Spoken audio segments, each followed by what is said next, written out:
Je m'appelle Steve Watts. Je suis inspecteur industriel du ministère du Travail pour la région du Centre. Je me trouve aujourd'hui à l'école secondaire Central Technical High School à Toronto. Je vais vous indiquer ce qu'un inspecteur vérifie pendant son inspection des ateliers et des laboratoires de l'école. La loi sur la santé et la sécurité au travail et la loi sur l'éducation assurent ensemble la sécurité des élèves et du personnel. En général, les inspections du ministère du Travail ne sont pas annoncées. Bonjour, je suis là pour faire une inspection proactive des ateliers et des salles ou laboratoires de chimie. Lorsque j'arrive à l'école, je demande à parler au directeur et aux délégués à la santé et à la sécurité.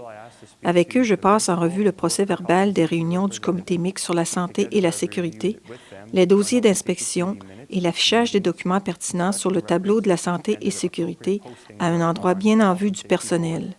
La loi exige qu'une copie de la loi sur la santé et la sécurité au travail et de la politique de l'école sur la santé et la sécurité soit affichée.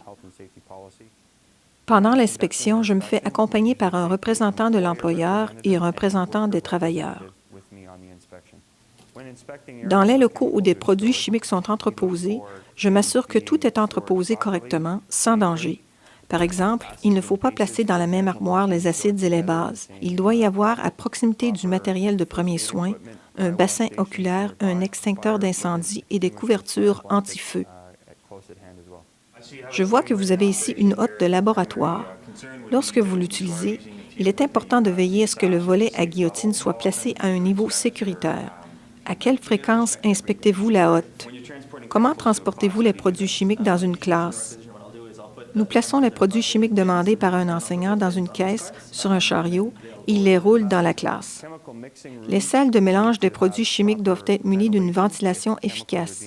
Si des produits chimiques sont préparés et transportés dans les salles de classe, il faut s'assurer qu'ils ne se renversent pas. Les laboratoires doivent contenir des trousses de déversement et des contenants pour y placer les débris de verre s'il le faut. Des feuilles de données sur la sûreté des matériaux sont exigées pour tous les produits contrôlés en vertu du CIMDUT. Elles peuvent être imprimées ou en version électronique. Bonjour tout le monde. Aujourd'hui, je vais vous montrer une réaction spectaculaire. Je vais oxyder du sucre. Lorsque le chlorate de potassium fond, il se décompose en chlorure de potassium et en oxygène. C'est du gaz à l'eau et du dioxyde de carbone avec un peu de carbone. Il ne s'agit pas du tout de gaz dangereux. Si c'est l'enseignant qui exécute l'expérience, il devrait avoir préparé un équipement de protection individuelle pour lui-même et pour les élèves qui participent à l'expérience. Il doit aussi veiller à ce que les participants emploient des méthodes sécuritaires sur tous les plans pour veiller à leur santé et sécurité et à celle des autres élèves de la classe. L'équipement de protection individuelle peut contenir des lunettes, un masque pour le visage, des gants ou un tablier.